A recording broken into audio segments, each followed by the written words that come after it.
नमस्कार.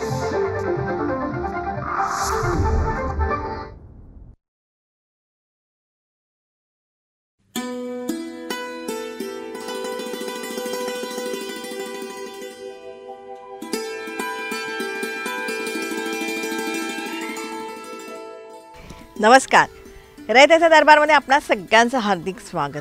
निरनिराळ्या सकारात्मक प्रयत्नांची माहिती आपण आपल्या ह्या कार्यक्रमातून करून घेत असतो, ज्याला उत्तम प्रतिसाद आम्हाला मिळत आहे. त्याबद्दल अनेक अनेक धन्यवाद. मंडळी, त्याच अनुषंगाने मागच्या भागासाठी सुद्धा आम्हाला खूप छान प्रतिसाद मिळाला.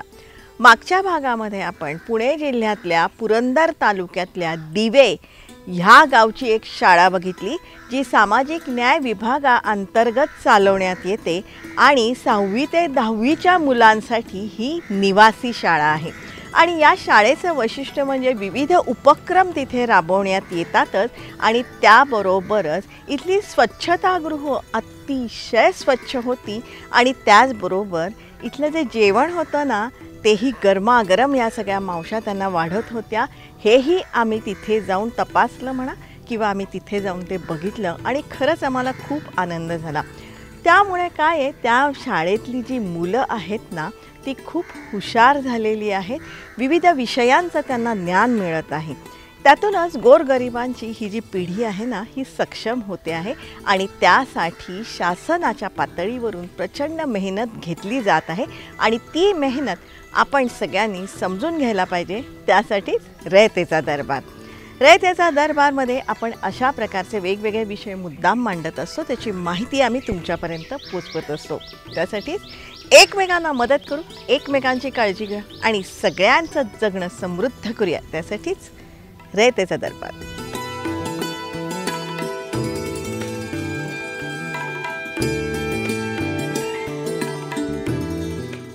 रयतेचा दरबारमधला आपला आजचा विषय खूप छान आहे, प्रेरक आहे, तुम्हाला सगळ्यांना अतिशय आवडेल.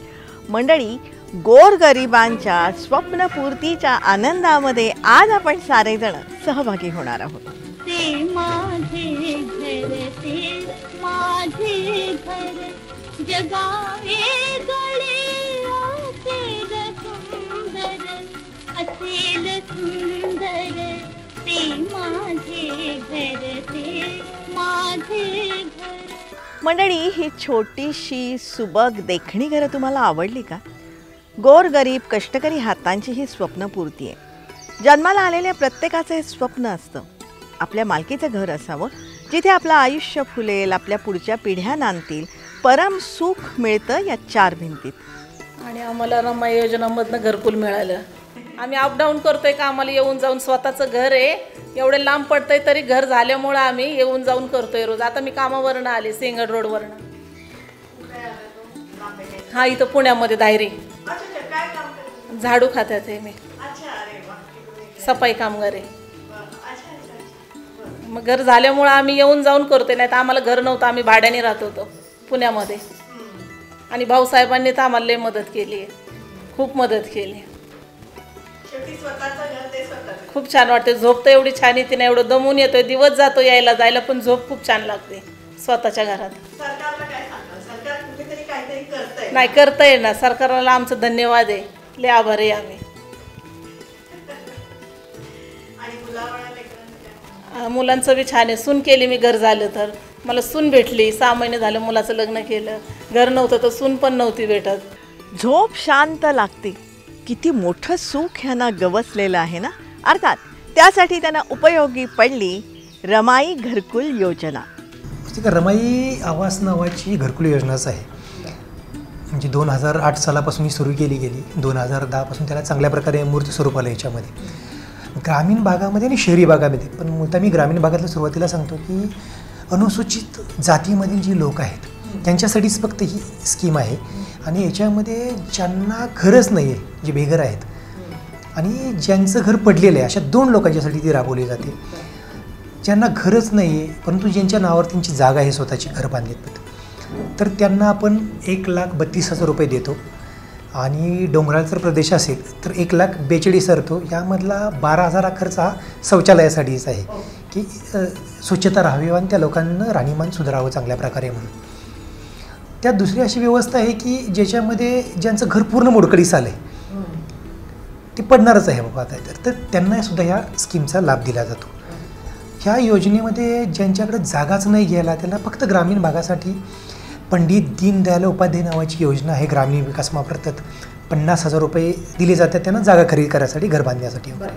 अशा प्रकारे ग्रामीण भागामध्ये हे काम चालतं. 2008 सालापासून ही योजना सुरू करण्यात आली आहे. इंदिरा आवास योजना किंवा राजीव गांधी आवास योजना अशा सगळ्या योजना लहानपणी ऐकवायच्या किंवा आम्ही गावाला कुठंतरी एखाद्या दगडावर लिहिलेलो पाहायचो.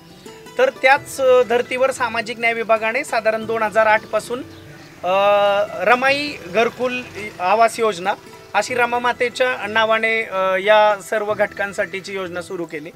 आणि या माध्यमातून आपण अनुसूचित जाती आणि नवबौद्ध प्रवर्गातील नागरिकांना ज्यांची स्वतःची जागा आहे, मग ती गावात असेल, नगरपालिका क्षेत्रात असेल किंवा महानगरपालिका क्षेत्रात, तर या तीनही कॅटेगरीमध्ये आपण ही घरकुलं देत असतो. ग्रामीण भागामध्ये आपण नागरिकांना 1,20,000 आणि सॅनिटरी डिपार्टमेंटचे 12 आणि आपले मनरेगाचे 18 असे 1,50,000 रुपये आपण अनुदान देत असतो. शहरी भागामध्ये हेच या अनुदानाची रक्कम 2.5 लाख रुपये आहे.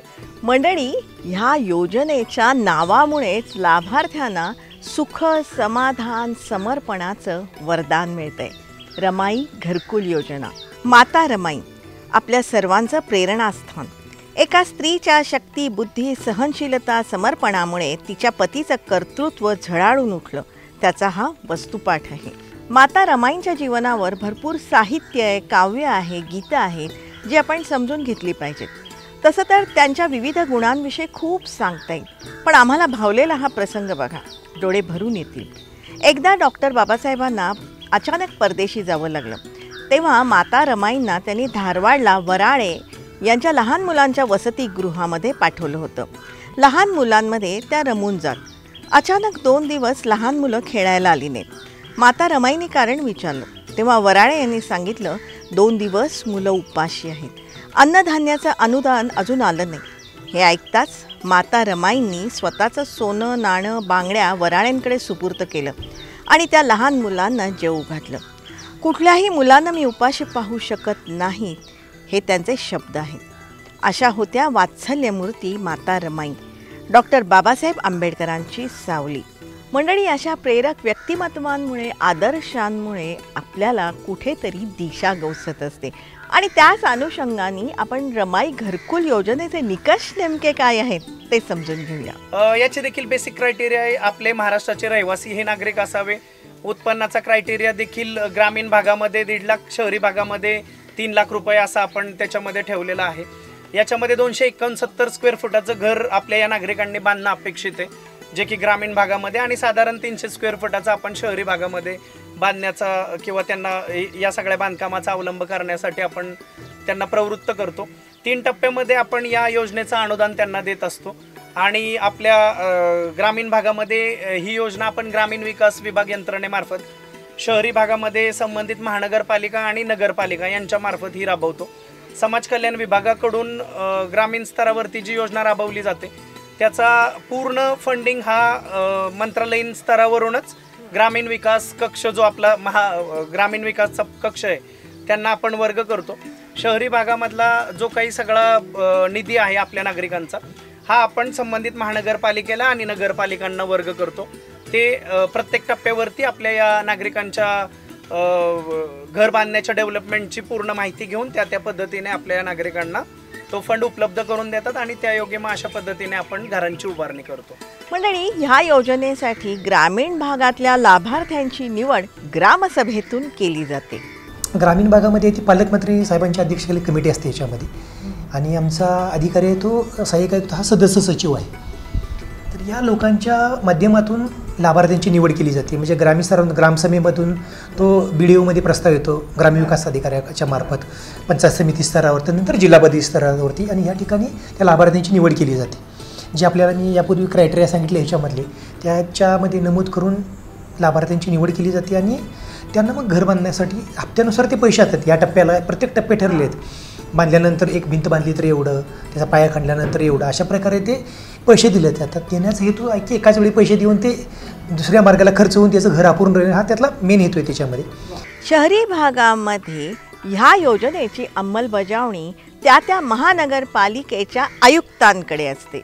शहरी भागामध्ये महापालिका आयुक्तांच्याकडे ही योजना आहे आणि नगरविकास विभाग जो आहे त्यांच्यामार्फत ही स्कीम राबवली जाते. आणि नगरपालिका जिथं फक्त ती कलेक्टर ऑफिसच्या अंडरखाली चालले जातं जिल्हाधिकाऱ्यांच्या, तर त्यांच्याकडे कमिटी वेगळी आहे त्याची. पण मॅक्झिमम चालतं हे महापालिका आयुक्तांच्या अंडरखाली. त्या ठिकाणी आमचाच अधिकारी मेंबर सेक्रेटरी आहे, त्याच्यामध्ये सदस्य सचिव म्हणून काम पाहतो. त्याच्यामध्ये निवडीची प्रक्रिया ही सेमच आहे, फक्त त्याच्यामध्ये असं आहे की झोपडपट्टीमध्ये जी काही घरं आहेत, म्हणजे 1995 पूर्वीच्या ज्या झोपडपट्ट्या आहेत त्यांना संरक्षण आहे फक्त. तिची जागा जर 1995 पूर्वीची जर असेल तर त्याला त्याच्यामध्ये संरक्षण आहे, त्याला बांधून दिलं जातं. शहरी भागामध्ये स्वतःच्या मालकीची जमीन असणं हे जरा कठीण आहे आणि त्याच अनुषंगाने एक प्रयोग राबवण्यात आला, रहिमतपूर प्रयोग. तर शहरात खरं हे बांधणं थोडंसं अशक्य, काही लोकांची जागा कमी असते, तर ज्याला आपली प्लॅन सिस्टीम आहे अशा बाबतीत आपण ते करू शकतो. जे रहिमतपूर नगरपालिकेमध्ये 2016 साली हा प्रयोग केला होता की घरही बांधताना शहर टाईप फ्लॅट सिस्टीममध्ये बांधावी की कमी जागेमध्ये मॅक्झिमम लोकांना त्याच्यामध्ये येईल, आणि तो तिथं यशस्वी झाला. आता आमची पुढची अशी योजना आहे की हाच पॅटर्न रहिमतपूर पॅटर्न म्हणून तो महाराष्ट्रात सर्वत्र कसा प्रकारे राबवता येईल. मग ती जागा कोणाची असेल शहरामध्ये? नाही, जागा ही मॅडम त्या व्यक्तीची असेल किंवा महानगरपालिकेने काय उपलब्ध जर जागा करून दिली तर. रहिमतपूर नगरपालिकेमध्ये असं झालं की तिथल्या नगरपालिकेनं आमच्या जागेशेजारी त्यांची रिकामी जागा होती, ती जागा आम्हाला दिली गेली. म्हणजे जागेचं मोठं बेनिफिट झालं त्याच्यामध्ये. परंतु कदाचित ती जागेचा जर आकार पाहिला तर तिथं जास्तीत जास्त 5 ते 6 लोकांचीच घरं झाली असती. त्या 6 घराच्या ठिकाणी जवळजवळ 22 ते 23 लोकांना घरे मिळाली. एक साधा प्रयोग म्हणून केला होता की कुठली योजना म्हणून होतं की सहज करून पाहू म्हणून, परंतु तो यशस्वी झाला तिथं. तशाच पद्धतीनं शहरामध्ये जर आम्हाला करता आला तो, यावरती सध्या आमची प्रक्रिया चालू आहे, तिचे सर्वेही चालू आहेत की जागा कशा उपलब्ध होतील. या योजनेतल्या प्रक्रिया कशा आहेत तेही समजून घेऊया. राज्य व्यवस्थापन कक्ष नावाची यंत्रणा आहे जी मुंबईमध्ये असते, तर यांना आपण निधी देतो आणि प्रत्येक जिल्ह्यामध्ये जिल्हा परिषदेमध्ये DRDOच्या यंत्रणा जी आहे तर त्यांच्यामार्फत हे काम पाहिलं जातं. त्या ठिकाणी अतिरिक्त मुख्य कार्यकारी दर्जाचा एक अधिकारी असतो आणि तो BDO खालची जी यंत्रणा आहे जिल्हा गावामधली ग्रामसेवकापासून, या यंत्रणेशी संपर्क करून सर्वे त्याचा होतो. त्यानंतर ते प्रस्ताव येतात आणि आमच्या समाज कल्याण विभागाचे जे सहाय्यक आयुक्त आहे प्रत्येक जिल्ह्यामध्ये, ते जे मेंबर सेक्रेटरी आहे सदस्य सचिव म्हणून ते काम पाहतात. म्हणजे लाभार्थ्यांच्या निवडीमध्ये त्यांची महत्त्वाची भूमिका आहे त्याच्यामध्ये. या योजनेबाबत पुणे जिल्ह्यातल्या सोनोरी ह्या गावच्या ह्या लाभार्थी दाम्पत्याशी आम्ही संवाद साधला. छान आहे, पहिल्यापेक्षा छान वाटते आणि व्यवस्थित घर, म्हणजे सगळ्याला अपेक्षित असतं व्यवस्थित आपलं घर असावं. पहिलं मातीचं होतं, कौलाचं होतं. लग्न झाल्यावर त्याच घरात? हो, त्याच घरात. किती वर्षांनी हे घर मिळालं? हे 10 वर्षांनी मिळालं. हे घर मिळावं म्हणून कुठली योजना होती, कसं त्याचा फायदा झाला, काय काय केलं तुम्ही? ते रमाई योजनेचं काढलं. बरं, कोणी सांगितलं तुम्हाला? सरपंच. सरपंचाने सांगितले की बाबा घर खूप जुनं आहे, कागदपत्र द्या, होऊन जाईल. म्हणून दिले आम्ही कागदपत्र.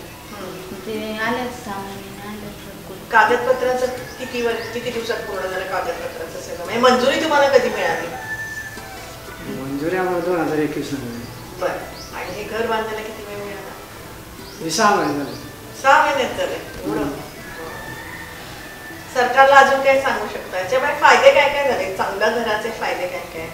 घरात अजून कोण कोण असतं? तुमच्या फायदे काय काय सांग. घरात फक्त मिस्टर, मी आणि 3 मुलं. बरं, मुलं काय करतात? मुलं शाळेत गेलं. एक मुलगा अपंग आहे आतमध्ये. बरं, ते पण जॉब करतं, मी पण. आता मी शाळेत होते, शाळेतून ह्यांनी कॉल केल्यावर मी आले इथे आणि जवळच्या जवळ त्यामुळं करतो. जुन्या छोट्याशा मातीच्या घरातून आता हे कुटुंब स्वतःच्या पक्क्या घरात नांदते. कोडीत या गावातील लाभार्थी महिलांशी आम्ही संवाद साधला. त्या खूप आनंदात आहेत. घर मिळाल्यामुळं बाकीच्या प्रगतीसाठी आम्हाला हातभार लागला. म्हणजे मुलांचं शिक्षण असेल, त्यानंतर आणखी पुढं काही कामासाठी प्रयत्न असतील, हे झालं. त्यानंतर जे काय आहे ते महत्त्वाचं घरच असतं ना, निवारा फार महत्त्वाचा आहे त्याच्यासाठी. मुलं काय काय कवडी एकच मुलगा आहे मला, हां 3 वर्षाचा आहे. बरं बरं. अजून शाळेत वगैरे जायचं आहे. हां. पण याच्यामुळे खूप सरकारला काय सांगाल तुम्ही? आणि अशा चांगल्या चांगल्या योजना ज्या असतील त्या सर्वसामान्यांपर्यंत गेल्या तर आणखी फायदा होईल. Very good. हेच पाहिजे आपल्याला. मंडळी, बरेचदा योजना राबवत असताना अनेक अडचणी सुद्धा येत असतात आणि त्यावर मात करत हे जे सारे अधिकारी आहेत ना, हे उपायही शोधत असतात. प्रसंगी नियम लवचिकही करत असतात. ज्या ठिकाणी शक्य आहे, काही ठिकाणी जागा 3-4 लोकांच्या एकत्र आहेत आणि मध्ये दुसऱ्या कोणाची जागा आहे तर त्याला दुसरी जागा उपलब्ध करून देऊन ते एकत्रित बांधण्याचा मी काही ठिकाणी केलेलं आहे. परंतु हे प्रमाण याचं कमी आहे, खूप नाही आहे. म्हणजे अगदी हातावर बोटावर मोजण्या एवढंच याचं प्रमाण आहे. परंतु ही सुरुवात आहे एक वेगळ्या प्रकारची. परंतु ज्यांची जागा आहे आणि 95 पूर्वीच आहे त्या मॅक्झिमम ठिकाणी ही जी यशस्वीता झालेली आहे त्याच्यामध्ये. ज्या घटकासोबत हा विभाग काम करतोय तो ऑलरेडी टोटली डिप्राइव्ड आहे. आपण सर्वांनीच ते अभ्यासलेलं आहे आणि मग कोणीही असा एलिजिबल नागरिक सुटू नये. त्यामुळं मग आपण त्या पद्धतीने या नागरिकांच्या या योजना राबवताना जवळजवळ प्रत्येक ठिकाणी आपण ती लवचिकता ठेवतो आणि जे काही लोकप्रतिनिधी असतील, विविध सामाजिक सेवाभावी संस्था असतील, संघटना असतील आणि या सर्वांचंच आपण या सगळ्या प्रक्रियेमध्ये मदत घेतो.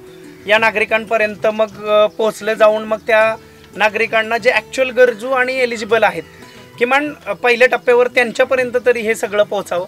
त्यांना पाहून आमचे इतर उरलेले नागरिक देखील या योजना घेण्यासाठी पुढे येतील अशी एक बेसिक आमची धारणा असते. आणि मंडळी, या प्रयत्नांचं उदाहरण आम्ही बघितलं बेलसर गावात. या ताईंची स्वतःची खूप कमी जागा होती.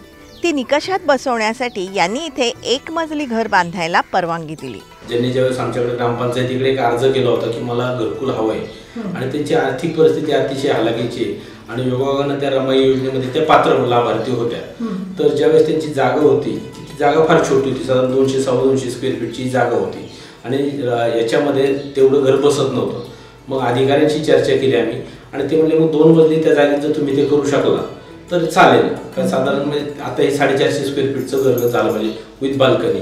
मग त्या छोट्या जागेमधूनच आपण बघतो की मुंबई पद्धतीने एक छोटासा जिना, त्या जिन्याखालीच त्यांनी टॉयलेट बाथरूमची व्यवस्था केलेली आहे. त्यामुळे यांच्या घरातून मस्त जिना आहे, सुंदर सजवलेलं घर आहे. माझी ऐपत नव्हती, पण माझ्या बहिणींनी आणि इतरांनी मला मदत केली आणि हे माझं सुंदर घरकुल उभं राहिलं.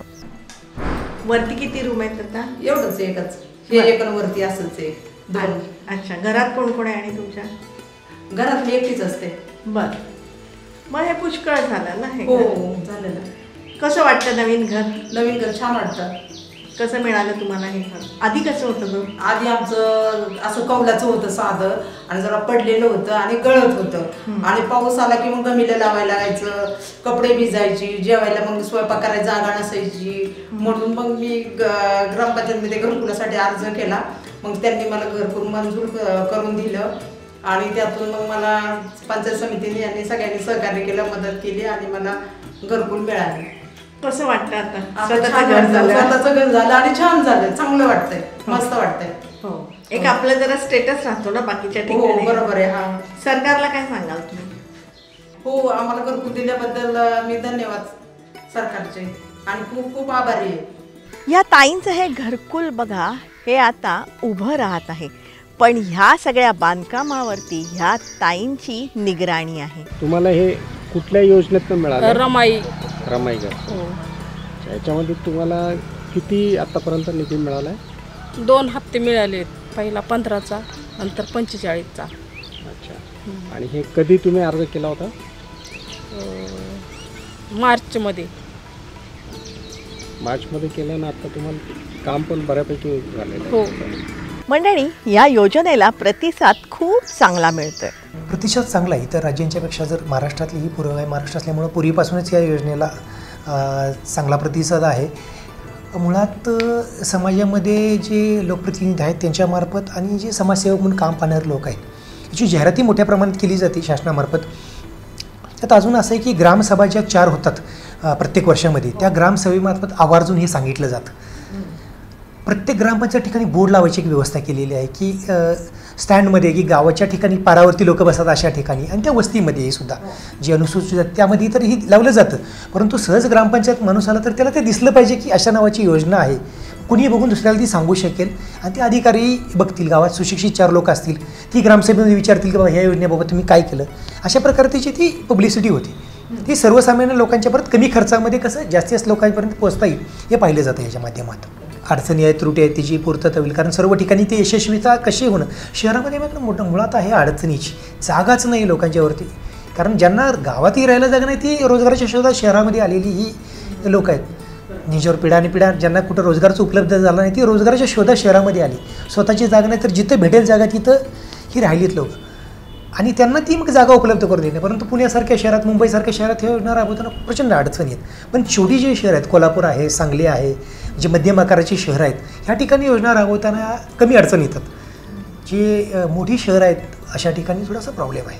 मराठवाड्यात चांगल्या प्रकारे आहे, जागाही उपलब्धता आहे मोठ्या प्रमाणात, त्यामुळे तिथं येते. पश्चिम महाराष्ट्रात आहे चांगली, पण मराठवाडा आणि विदर्भामध्ये मोठ्या प्रमाणात ती राबवली जाते चांगल्या प्रकारे. आजवर 4.5 लाखांपेक्षा जास्त घरांची निर्मिती या रमाई घरकुल योजनेतून करण्यात आली आहे. आणि आतापर्यंत जवळजवळ 4.5 लाखच्या वरती घरांची निर्मिती झालेली आहे 2008 पासूनच्या ह्याच्यामध्ये. प्रत्येक वर्षीचं बजेट वाढत जातं, परंतु गेल्या आर्थिक वर्षात 23-24मध्ये आपण 1300 कोटी रुपये फक्त ग्रामीण भागासाठी वितरित केलेले आहेत. या योजनेमध्ये लाभार्थ्यांची संख्या वाढवून हे सारे लाभ त्यांच्यापर्यंत पोहोचवण्यासाठी सामाजिक न्याय विभागाची यंत्रणा प्रयत्नांची पराकाष्ठा करत आहे. लोकांना एवढंच आव्हान राहिलं की तुम्ही शासनाची जी योजना आहे ही तुमचीच योजना आहे आणि शासनाचे अधिकारी म्हणण्यापेक्षा तुमचे सेवक आहेत त्याच्याकडे येऊन आम्ही त्यांच्यापर्यंत पोहोचलंच पाहिजे. परंतु आम्हाला ज्याच्यावेळी शक्य नसेल त्यावेळेला आमच्यापर्यंत येऊन या योजनांचा लाभ घेणं, आमच्या सिस्टीमला जर मदत त्यांनी केली, म्हणजे गावामधल्याच काही सुशिक्षित लोकांनी एकत्र येऊन जर त्यांची यादी केली, हे केली, तर ते आमच्या यंत्रणेला काम करण्यास अजून मोठ्या प्रमाणात मदत होईल आणि यातून अजून घरांची निर्मिती करेल. जसं हर घर आता माननीय पंतप्रधानांचं स्वप्न आहे की प्रत्येकाला घर झालं पाहिजे, तर हेच आमचं आहे की प्रत्येक अनुसूचितच्या जातीच्या माणसाला हे घर मिळालं पाहिजे त्याच्यामध्ये. आणि त्याच्यासाठी लोकांच्याबरोबर आम्ही राबलं पाहिजे. अजून आमच्यात वाढ करणं, आम्हालाही वाटतं की आम्ही आमच्यात अजून प्रगती करणं आवश्यक आहे. ते करून आम्ही लोकांच्यापर्यंत पोहोचण्याचा प्रयत्न निश्चित करू. प्रत्येकाच्या डोक्यावर छत असावं, त्याला पक्का निवारा मिळावा, हे शासनाचं ध्येय धोरण आहे. आणि म्हणूनच ही योजना रमाई घरकुल योजना. या योजनेची माहिती घ्या, पात्रतेचे निकष काय आहेत तेही समजून घ्या आणि ह्या योजनेचे लाभ घ्या आणि त्यातूनच स्वतःच्या घराचं स्वप्न पूर्ण करा, तेही शासनाच्या मदतीनं. त्याच अनुषंगाने रमाई घरकुल योजनेची संपूर्ण माहिती देणारा आपला आजचा एपिसोड तुम्हाला कसा वाटला हे तुम्ही जरूर कळवा. संपर्कासाठी आमचा पत्ता आहे raytechadarbar@gmail.com. जरूर आमच्याशी संपर्क साधा. तुमच्याकडे काही माहिती असेल, प्रश्न असतील, सूचना असतील ते तुम्ही आमच्यापर्यंत नक्कीच पोचवा. रयतेचा दरबारमधले हे जे सगळे एपिसोड आहेत ना, हे तुम्ही वारंवार बघू शकता आमच्या यूट्यूब चॅनलवरून. रयतेचा दरबार, जनता दरबार या दोन्ही नावाने आमचे यूट्यूब चॅनल आहेत, जी तुम्ही लाईक करण्याची आणि सबस्क्राईब करण्याची गरज आहे. रयतेचा दरबार आम्ही प्रसारित करत असतो दर सोमवारी रात्री 9 वाजता सह्याद्री वाहिनीवरून. सोमवारचाच हा एपिसोड आम्ही पुन्हा प्रसारित करत असतो दर शनिवारी सकाळी 8 वाजता सह्याद्री वाहिनीवरून. सोमवार रात्र 9, शनिवार सकाळ 8 हे जे दोन्ही एपिसोड आहेत ना, हे तुम्ही लाईव्ह बघू शकता सह्याद्री वाहिनीच्या फेसबुक पेजवरून. जरूर बघत राहा, कारण आम्ही ही जी माहिती तुम्हाला सांगतोय ना, या माहितीच्या उपयोगामुळे अनेकांचे लाभ होत आहेत किंवा होऊ शकतात. हा मात्र त्यासाठी ही माहिती जास्तीत जास्त लोकांपर्यंत आपण सगळ्यांनी पोचवण्याची गरज आहे. त्यासाठी रयतेचा दरबार आपण बघायला पाहिजे. त्यासाठीच एकमेकांना मदत करू, एकमेकांची काळजी घेऊया आणि सगळ्यांचं जगणं समृद्ध करूया. त्यासाठीच रयतेचा दरबार.